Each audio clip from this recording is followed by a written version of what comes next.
Welcome to the Hangar Deck Podcast. We bring amazing aviation talk and interviews for the aviation enthusiast. You are listening to www.thehangardeck.com with host Pitch Lock Pete and the Hangar Deck crew. This show is brought to you by Leading Edge Aviation Consultants. Pre-flight is complete and the crew is strapping in. Stand by for Pitch Lock Pete and the Hangar Deck team at the Hangar Deck Podcast. Welcome to this episode of the Hangar Deck Podcast.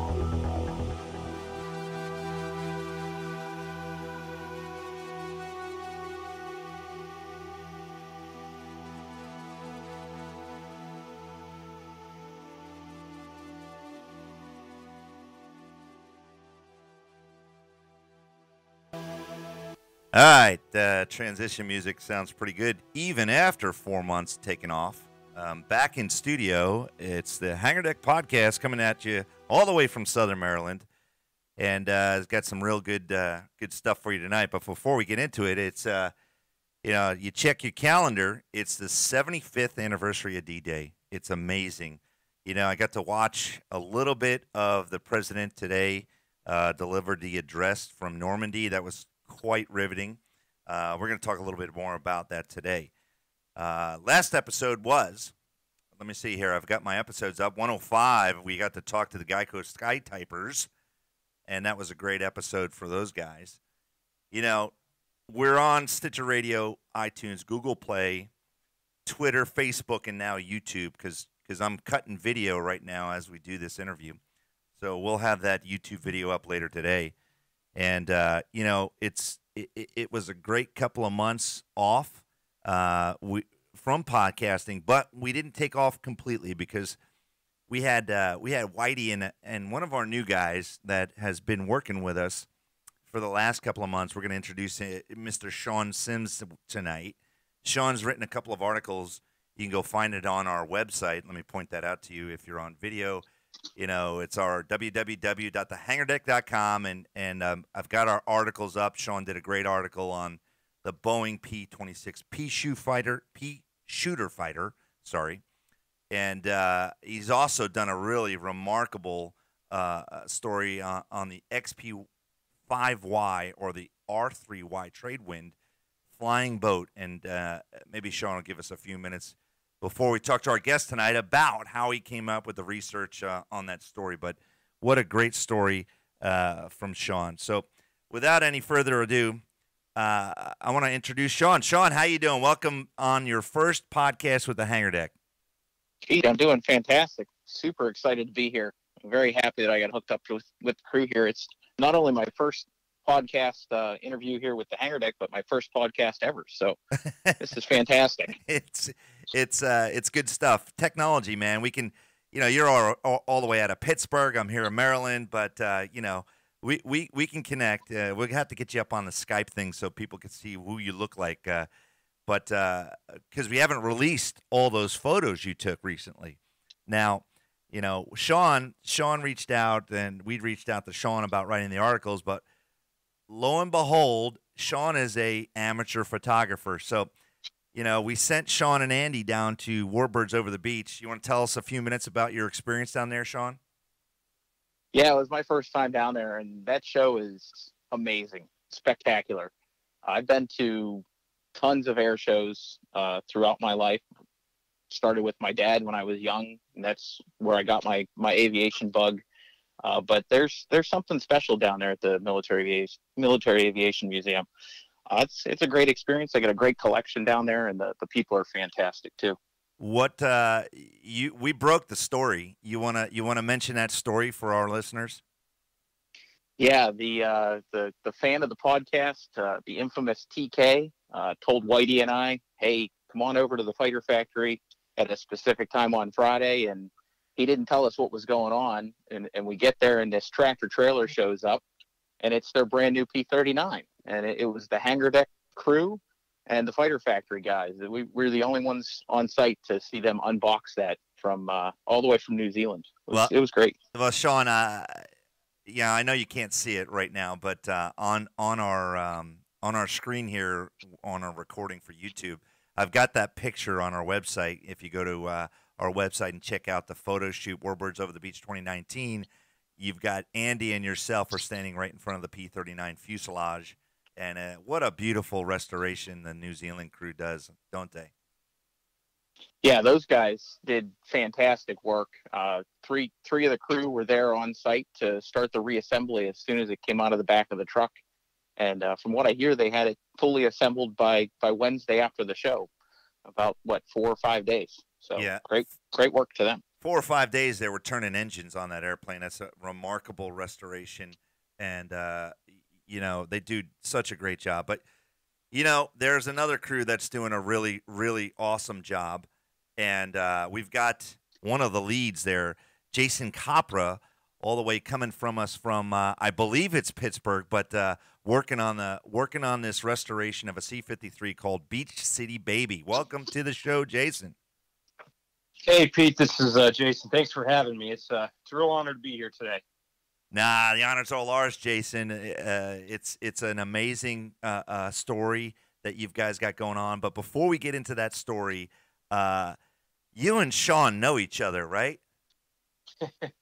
we do. We actually went to high school with each other. It's such a small world. I said to these guys on the pre-show notes is like, Sean told me you guys went to high school together, and I'm going, wow. There must be a lot of Warbird fanatics up there in the Pittsburgh area. I'll tell you what, we were really lucky. We had a lot of really good, down-to-earth, just genuine people that Sean and I grew up with. And our little high school that we went to, known as McGuffey High School, I always said it was kind of like the last staple of hope sometimes. Just everybody seemingly got along, and we all knew each other and looked out for each other. And people still had a lot of work ethic and pride in what they did growing up in that little town. And I think that's what's transpired to carry Sean and I through with our personal lives and careers is just, nobody owes you anything in this world. You got to work for it. And that's a lesson that was taught to both of us at a young age growing up where we did. And I think it's carried us through very well. Awesome. I couldn't have said it any better myself. A good work ethic, and it's carrying over to what both of you are doing. So I've done a lot of research since Sean has told me about your project. It's no new news in the Warbird community what you guys are doing. But before we get into the details of Beach City Baby, how about can you give me a few minutes? And I know Sean, you can't ask this question because you already know what he does and who he is. Tell our audience a little bit about yourself, Jason. Sure. Yeah, my pleasure. Yeah, I've been really fortunate to be around airplanes most of my life. I actually didn't grow up in an aviation family. Nobody in my family flies or was an active pilot by the time I came along. But my grandfather was, I think, pretty instrumental in getting me interested in World War II aviation at a pretty young age. I actually have a picture of me when I was like 2 in my crib with a P-38 Lightning hanging above my crib. So I think from day one, I've been staring at Warbirds, and that's kind of all I've ever really cared about or wanted to be involved with. But yeah, I started flying when I was a teenager. I was 15 years old when I took my first flight lesson and learned how to fly right at the little county airport by my house where I grew up, which was less than 2 miles down the road. Did my private pilot in a J3 Cub. There's no other way better to learn how to fly than flying tailwheel. And I still have a soft spot in my heart for that Cub. It's a great airplane. But yeah, I learned, got all my ratings while I was in high school and paid for every hour of instruction by myself. I remember I took my first orientation flight, and afterwards, I think it was for my 15th birthday, I told my dad, I said, I want to learn how to fly. And he said, well, that's great. We don't have the money to do that, but you got 2 options. Either you can wait to be in the military and do it, or you can go get a job and pay for it yourself. And waiting another 3 years to go and enlist or do something in the military it was too long. So I went and got a job. It's not cutting the cheese. You're not waiting 3 years to get in the air. No. I can appreciate that. Yeah, I wanted to fly in the worst way. So I went up to the airport, and the company that let me do my orientation flight, I talked them into giving me a job cutting grass and cleaning airplanes in the evening. And I told them that I wanted to learn how to fly. So all the money I made, they put in an account for me at the airport, and that went towards my flight lessons. But yeah, I paid for every hour of instruction by myself from the time I was a sophomore in high school to the time I was a freshman in college. Work hard. If you work hard, anything is achievable. Anything. Yep, absolutely. I truly believe that. Yep. So what are you doing nowadays? Well, I'm professionally, I'm an airline pilot. I've been a captain with Republic Airlines, which is a regional airline affiliated with American Airlines. I've been there for 13 years now, and I'm based in Pittsburgh, which is great. And as many of the airline folks out there know, that commuting can completely change this job. So I've been really fortunate enough to be able to drive to work for the last 13 years. Nice. Other than that, I was really fortunate from a young age as well to get involved with a really good group known as the Berlin Airlift Historical Foundation. I'm sure you guys have probably seen their Berlin Airlift C-54 out on the air show circuit from time to time. But, Absolutely. I actually, yep, I have. Yeah. Tim Chope, the guy who runs that organization, is a very good friend of mine and kind of was a mentor to me growing up. And Tim gave me a chance to get involved with that organization. And Tim's actually from my hometown. And we kind of grew up knowing each other. And Tim's much older than I am, but we had kind of the same background and same stories. And he just gave me an opportunity at a young age to get involved. And when I got my multi-engine rating, I think I was 19 years old. And I had been a member, just a volunteer helping out, cleaning the C-54. You know, every time it would come back from an air show, I'd be there wiping grease off of it and oil and anything I could do to get involved. And I remember telling Tim, I said, I got my multi-engine today. And he goes, good. He goes, because I need a co-pilot. So my 11th hour of logged multi-engine time was in the right seat of the C-54. What? DC-4, learning how to fly it. Yeah, I'm really lucky. Are you carrying a 4-leaf clover around? I'm telling you, man, you can't make this stuff up. I completely thank God every day for every opportunity that I've had come my way. Yeah. But again, it was the right place, right time. I'd been working my butt off for Tim, just doing whatever needed to be done on the airplane for years. And I never expected to get to fly it. And lo and behold. Yeah, usually that small network of people that get to pilot a warbird, whether it's the ones you were flying or even if you step up into the single-seat fighter aircraft of World War II, those are a pretty elite group of people. And now you're one of them. Look at that, Jason. That's pretty awesome. Well, I'll tell you, anybody in my family or friend group that's known me for a long time would tell you if Jason had his choice between flying warbirds for a living and being an airline pilot, it would be flying warbirds for a living. That's where my heart and passion is. And I'm very fortunate that I have the job that I do, which financially allows me to pursue what I've done with Beach City Baby.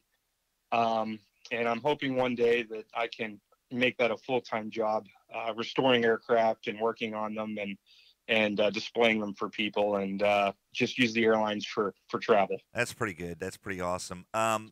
Hey, Sean, you guys must be drinking the same Kool-Aid up there, you know. You sound very familiar. You're very well spoken. Well, what do you think, Sean? What's the first thing we want to know about this airplane? I think I'd like to hear the backstory. I mean, I've read a little bit about it, but how did you and Beach City Baby get hooked up? I mean, that story to me is the most intriguing out of this whole thing. Oh, and by the way, if you're watching or you're listening to us, go look at this interview on YouTube because I've got the video of that first flight running in the background right now, Jason. Oh boy. Okay. Awesome. Well, I'll tell you, Sean and Pete, it was pure dumb luck, as most of this stuff goes sometimes. And so I was driving back from a ground school recurrent yearly class that I have to do for my airline job. And, being on the interstate, going out and coming back, it's pretty monotonous sometimes. So I always kind of like getting myself lost on some back roads in Ohio and West Virginia and just seeing what I can find because this area is always good for barn finds and stuff laying in a field somewhere. But I started making my way back to Pittsburgh, taking all these back roads through Ohio, and I came around the bend and I saw this nice little grass strip.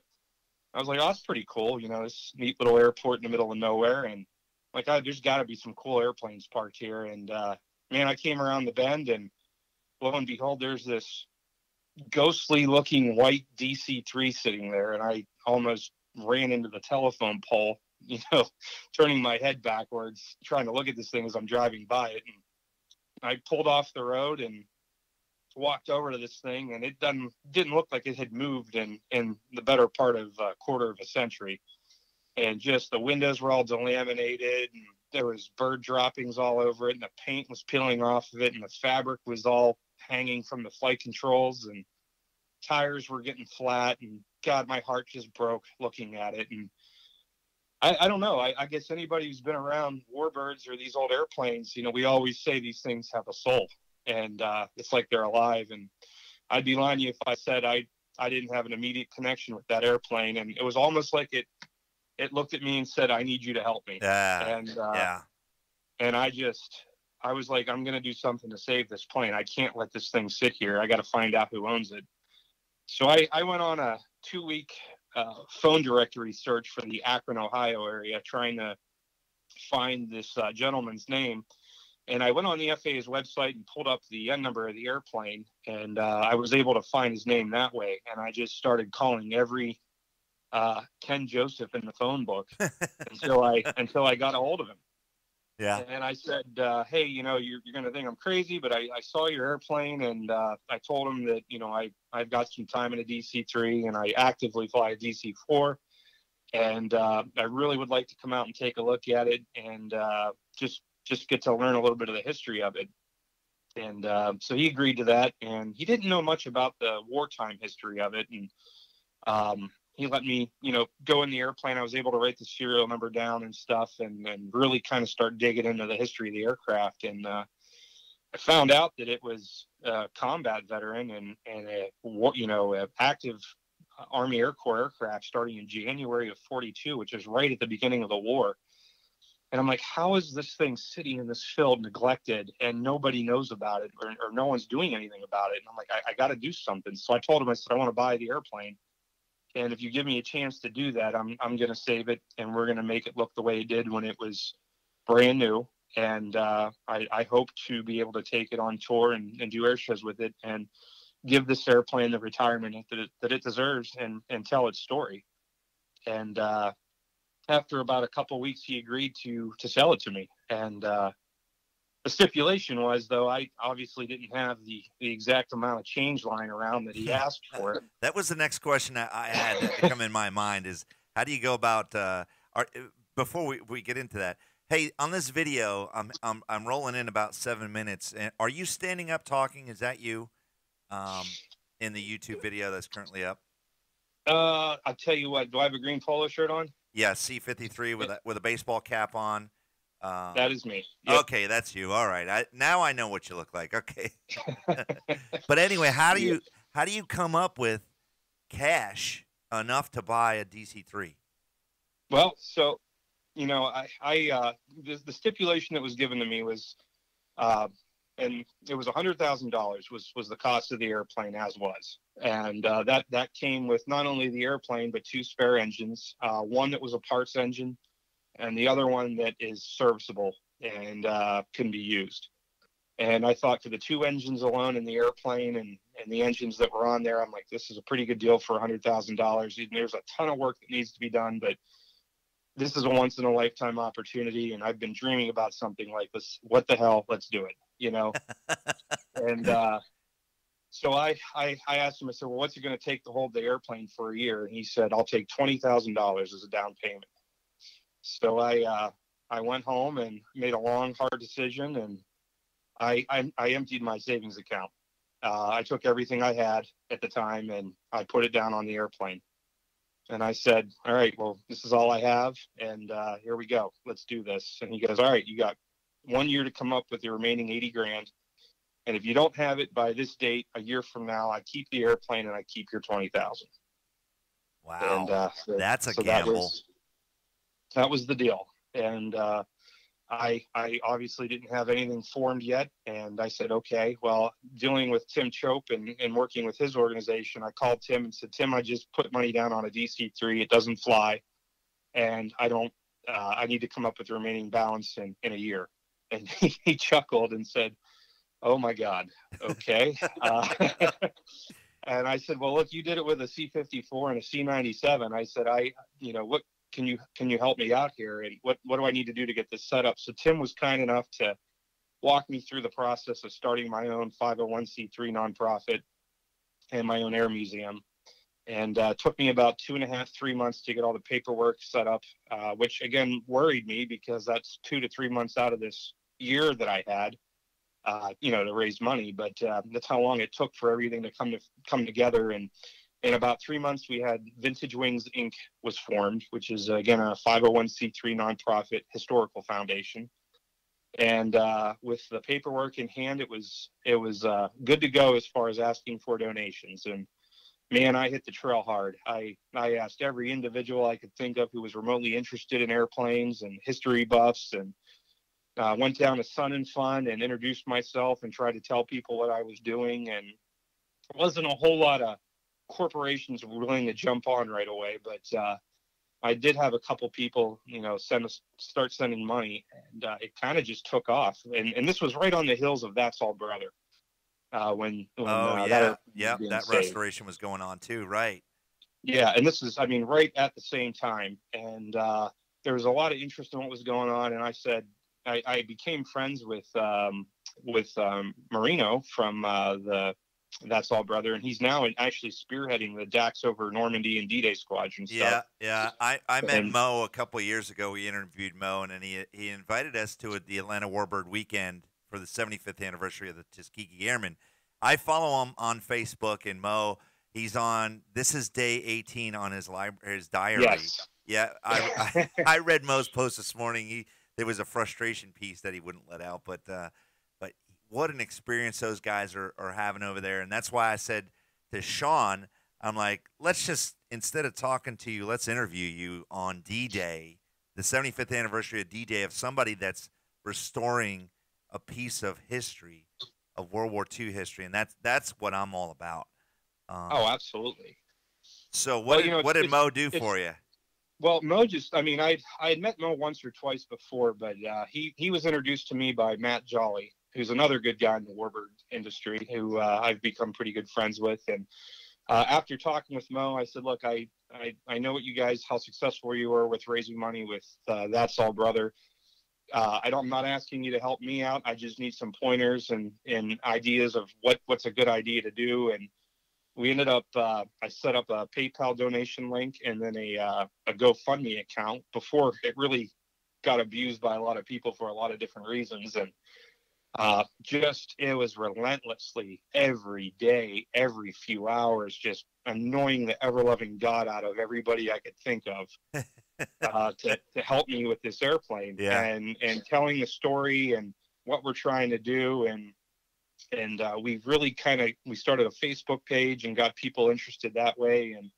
And every week and month that went by, we had more and more people following us on Facebook and more people sending us money and wanting to help out. And by the grace of God, Pete, with about a month left to go, we raised the remaining $80,000. Wow. So I walked up and handed Mr. Joseph a check for $80,000 cash. And I financially owned the airplane the day that I signed for it. We didn't have any debt. We didn't have any loans out on it. It was just paid for in hard cash by a lot of work. Well, that's awesome, Jason. If you're listening, Jason Capra, the owner of Beach City Baby and Vintage Wings, we're going to take a short break, and we'll be right back at the Hangar Deck Podcast. Aviators Hotline has been bringing buyers and sellers together for 39 years. The aviation community has come to rely on them to assist in the buying and selling of single, twin, and turboprop aircraft, as well as parts and services. Published monthly in print and digital format, Aviators Hotline is positioned to be your true marketing solution with multimedia options. Visit aviatorshotline.com or aircraftforsale.com for more information. Yeah, we're back at the hangar deck, taking a short break for our friends at Aviator Hotline Magazine. They've done great stuff for us. If you haven't seen their online magazine, go check it out, Aviator Hotline. All right, we're back talking with Jason Capra and Sean from the hangar deck, and boy, dude, I've been rolling YouTube videos on this page, just watching your first flight, your first engine starts. I'm intrigued. I'm just really intrigued. Congratulations on owning the airplane. What are your thoughts there, Sean? Can you use your connection, your high school connection, and get me on board? I'm sure we can get you a personal tour if you head up to Pittsburgh, Pete. I think I can extend that out, but you're going to have to ask for flight time with Jason once the aircraft's ready to get back in the air. Yeah. Well, let's. Can we talk about timeline, Jason? This first flight took when was this? So our first flight in Beach City Baby was this past October. So October 6th, 2018 was the first time the airplane left the ground in almost 26 years. It's amazing. Yeah, and you did it on a grass runway too, what it's originally designed to take off from, right? Exactly. Yeah. The interesting thing about it was once the airplane was paid for, my God, did we have our work cut out for us. And, we did a pretty thorough inspection of the aircraft and its structural integrity and its systems. And I can promise you, Pete, that absolutely nothing on this airplane worked. It looked, the one video I saw was you guys just inspecting and cleaning, and I saw the throttle quadrant, and what went through my mind is I have a P3 throttle quadrant here in the house that I'm trying to rebuild or just kind of make it as a showpiece. But I looked at the throttle quadrant and I said, "Wow, how did you get that?" And all the cables and all the pulleys and everything. I mean, that there is a chore in itself, right? Oh yeah, I mean everything on a DC-3 is cables and pulleys. That's it's as simple but as antiquated, and it works. And as complicated as a big airplane like that looks, the one great thing about the aircraft that's made it last the 80-some years that it's been around, I mean, there's still over 150 that are, I think, airworthy around the world. And that includes the turbo conversions as well as the radial engine aircraft, is its durability, but its simpleness in its design. And, McDonnell Douglas or Donald Douglas, I should say, when he designed the aircraft and the engineers designed the aircraft, I mean, they only had so much to work with, but they wanted it to be serviceable and they wanted it to be easy to work on, easy to maintain, but still do its job. And, they've said time and time again, and I've heard many operators say this, that the only replacement for a DC-3 is another DC-3. That's got to be a true statement, right? Yeah, it's simple, it's rugged. There's so much redundancy on it, but it's straightforward. And I tell people all the time, I'm not the sharpest tool in the shed, but if a idiot like me can work on it and understand what it's doing, then there's hope for the rest of us. But again, it's very different than a DC-4. I was really fortunate to get to work on a DC-4. There's a lot of similarities with the systems, but it's still a different airplane. And there was a lot of stuff that I didn't know, and some of our team members didn't know going into this. And then it was just a matter of getting all of the manuals and sitting down and reading them. And, after you read it once or twice, you're like, well, that sounds pretty good. And then you go out to the airplane, look at it, and it's like, wow, that's actually pretty straightforward. And you just do it. And, yeah. The way I looked at it was the airplane was maintained and operated by 18, 19-year-olds in combat in the worst conditions you could possibly imagine. And in the year 2019, with all the resources and technology that we have, there's no excuse for a bunch of 20 and 30-year-olds to not be able to do the same thing those guys did. Yeah, with the right skill set. And I saw we just rolled through one of your pictures on the third video we looked at. Your staff there, oh my gosh, there was like 15, 20 people standing around taking that shot. How many people do you have at any weekend working on the plane? It varies. I'd say on a good weekend, there's probably anywhere from 10 to 15 people in the hangar working, and they have all kinds of different backgrounds, a lot of aviation backgrounds. And then there are other times there's just one or two of us in there, during the week when everybody else is working. But we're really fortunate. We have about 6 or 7 A&P mechanics. 2 or 3 of those guys are retired. We have 2 IAs, and then a couple of gentlemen that have some really, really good round engine and tailwheel experience mechanically. And just a lot of guys that aren't afraid to do much of anything. We've got people that have been fabricators their whole life, and sheet metal guys and welders, and all of that combined really just kind of gives you the tool set and the skill set that those guys had back there 60, 70 years ago. And there's, nothing that we feel that we can't do or procure or make, which is great. And then I've really built my relationship with the Stolfusses, who own Preferred Air Parts.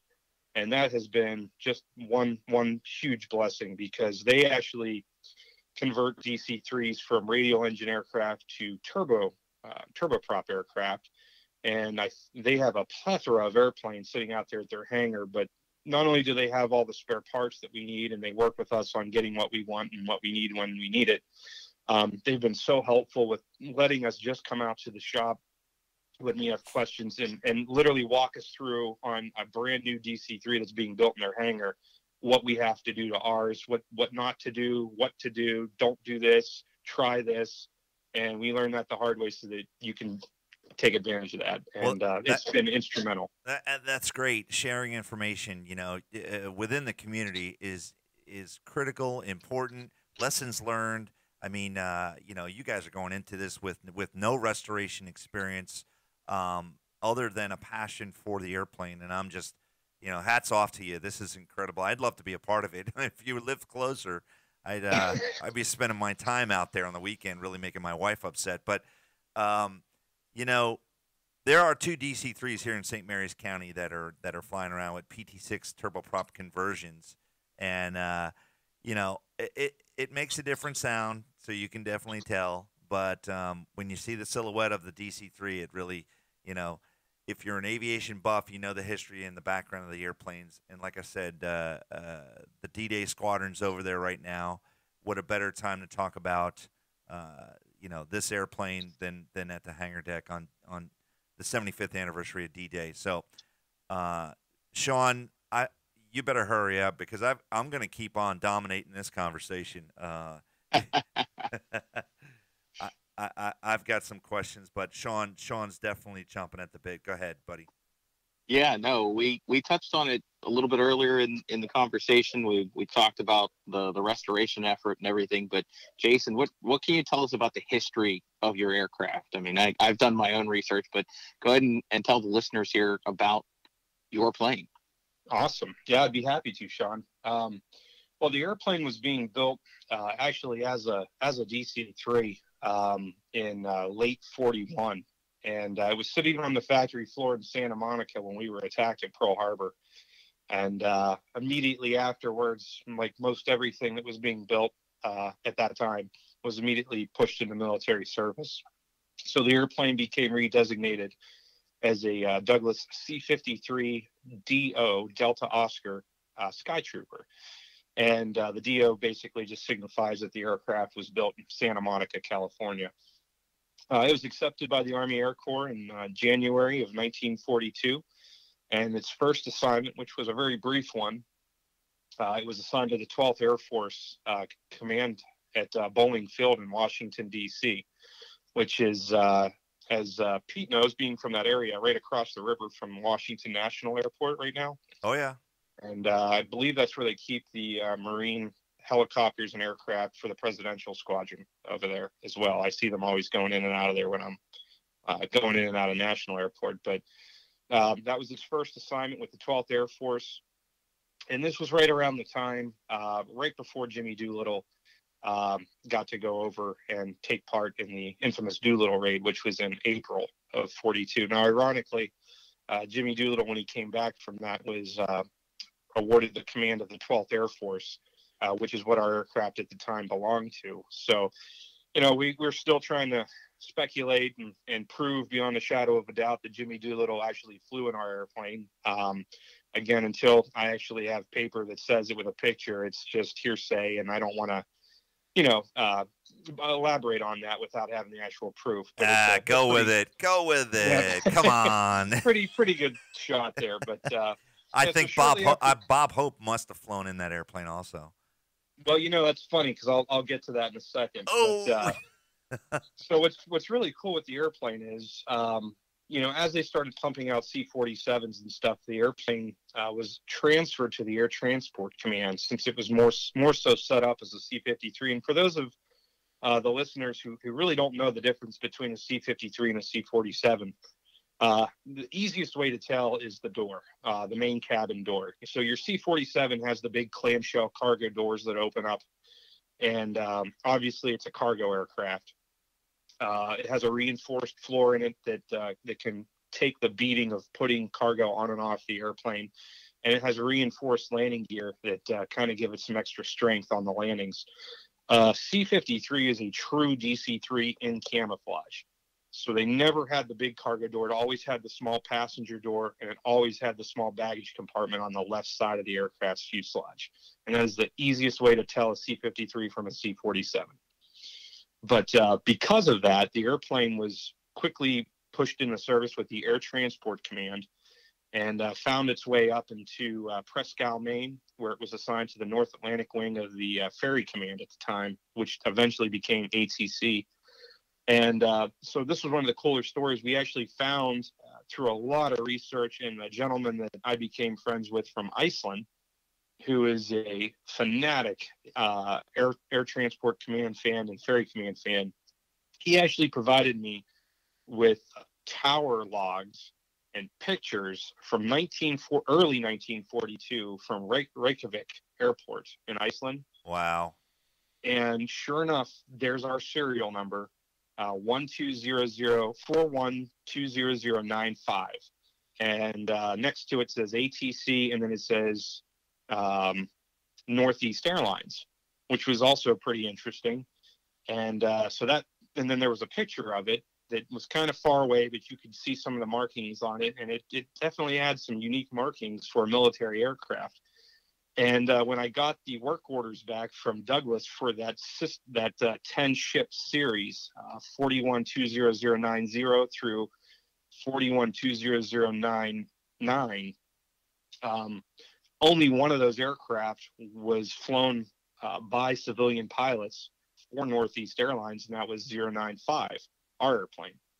And I've got a picture of if you Google search your airplane or just C-53, DO 41-20095 comes up on in a graphic with everything you're talking about right now, Beach City Baby, with the Northeast Airlines on the side of it, Jason. So great commentary as we're following along for our listeners to see the difference between the two types. But awesome. Well, yeah. And the interesting thing about that was all the pictures of that airplane, the 5 is gone. There is no 5 on the tail. And even in one of the books I have, that airplane is depicted in there, and it says serial number 090.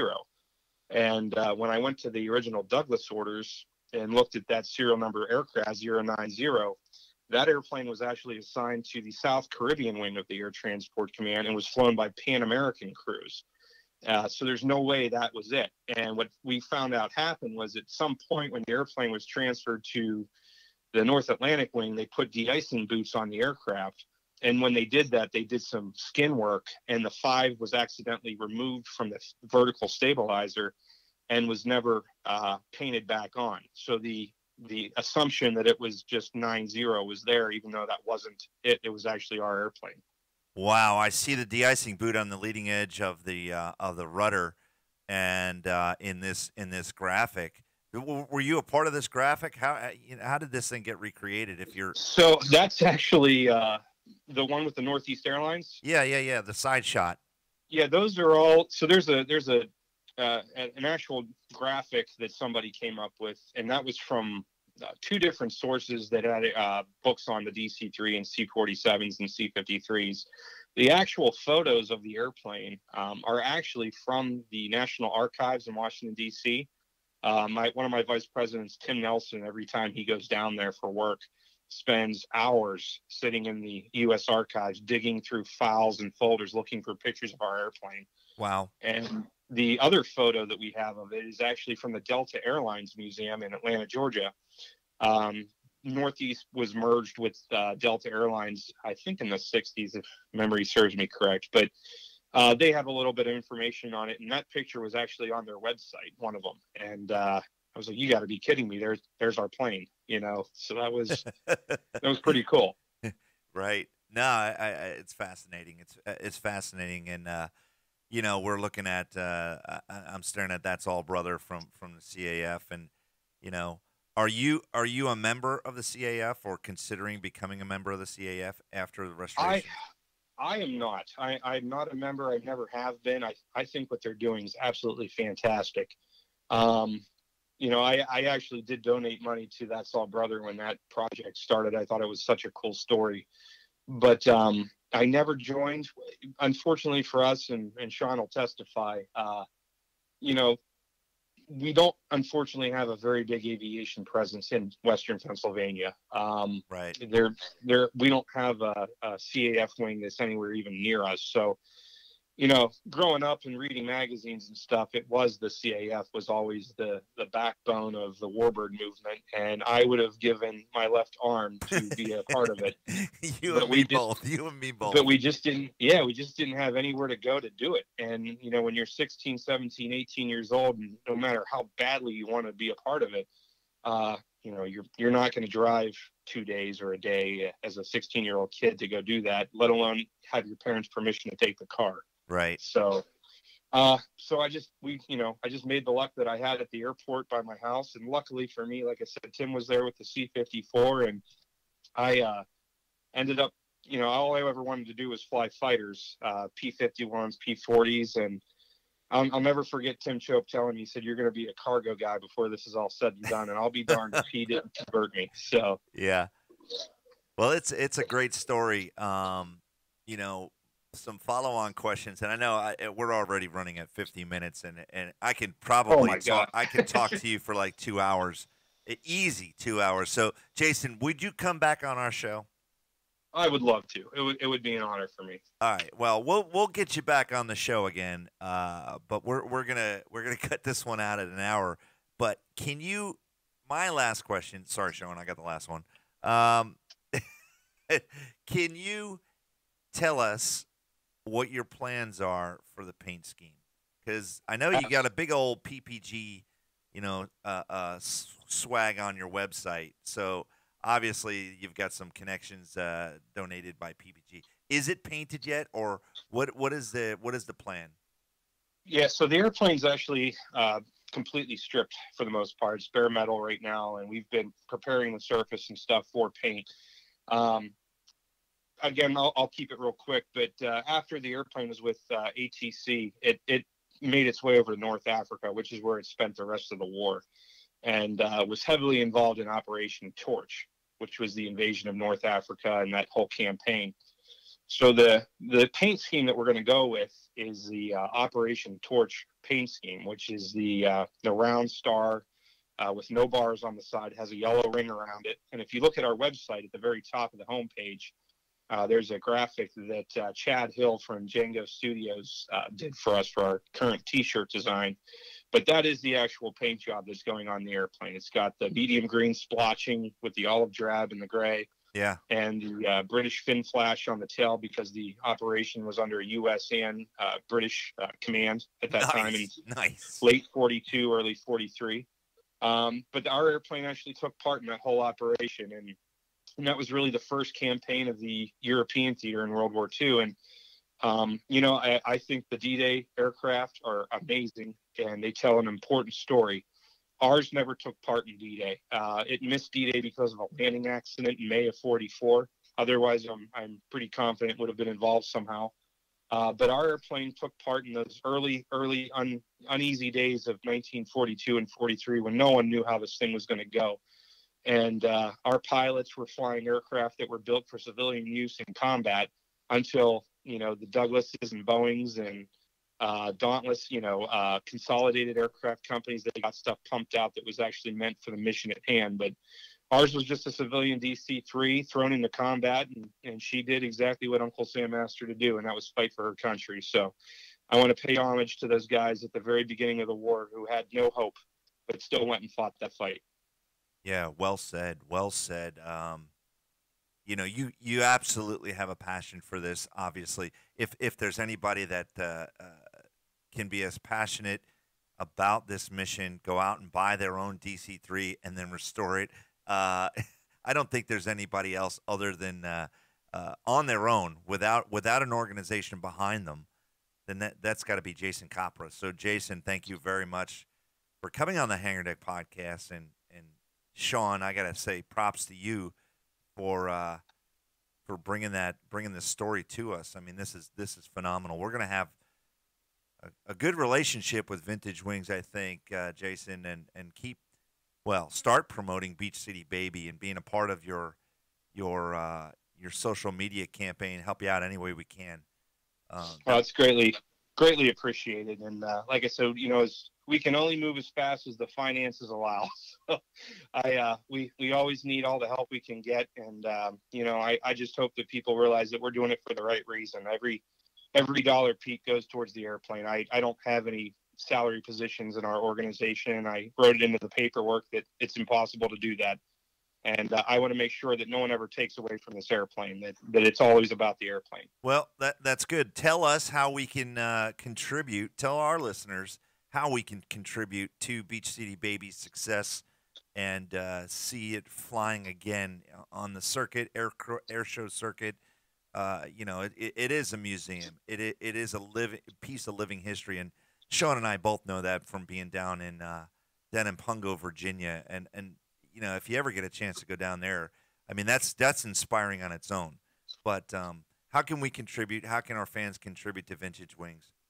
Well, the best way to do it is to go to our website, which is www.vintagewingsinc.com. I've got it up. I'm sure you got the website up. Yep. And at the bottom of the homepage there's a donate button via PayPal. And you can put any donation in there you want. Again, it's tax deductible. So any donation is tax deductible on your income tax return at the end of the year. And again, 100% of that goes to the restoration of the aircraft. It doesn't get funneled elsewhere for other projects. It's 100% to the airplane, every bit of it. And if that's not something that you're interested in, we have different levels of membership. If you do actually want to sign on and be one of our supporting members of the aircraft, and there's different levels for that, corporate-wise and for individuals. And that's on our Join Us page at the top in the menu bar there. And then at the very end of that menu bar, the coolest part is something where you can show off your support for our project. We have a shop tab. And in our store there, we have about 5 or 6 items right now. Oh, check out the merch, man. Check this out. So we have T-shirts, hats, these awesome aluminum pinup signs, panel signs that Chad Hill made for us from Django Studios, decals, all kinds of different things. But again, all the money from that as well, that all goes towards the restoration of the aircraft. I'm digging your logo, Vintage Wings. It's awesome. Well, thanks, Pete. We appreciate it. Nice design, man. This is great. This is awesome. Yeah, I love merch. I love World War II merch. So, yeah, I got all kinds of stuff. I you know what I have to do, Sean, is give people a tour of the studio to check it out. I got a prop down here, a PT-17 prop with its big old wooden thing, sitting in here, but this looks great. This looks awesome.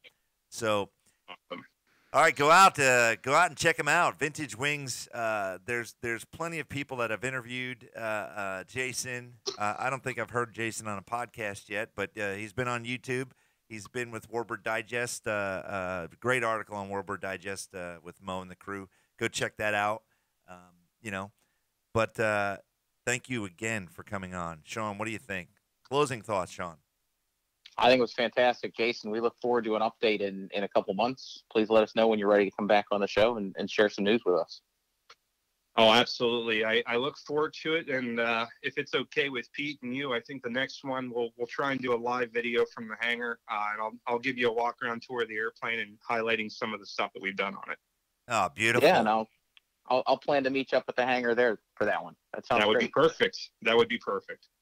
All right. For the hangar deck, you know, I got to say, once again, thanks a lot, Jason, for coming on, telling your story. And, you know, you can check this out and all our episodes at www.thehangardeck.com. We've got, of course, it's D-Day's 75th anniversary. We've got a whole bunch of World War II interviews, including some guys that have been there. Sergeant Norman Thomas Jr., you know, 101st Airborne, was at the beach, jumped out of one of these airplanes. Go check out that interview on www.thehangardeck.com. All right. So for me at the hangar deck, and for our new hangar deck, our new hangar deck guy, welcome, Sean. Welcome. There'll be much more on this topic. So thanks a lot, Jason. We'll talk to you soon. Thanks, guys. Have a good night.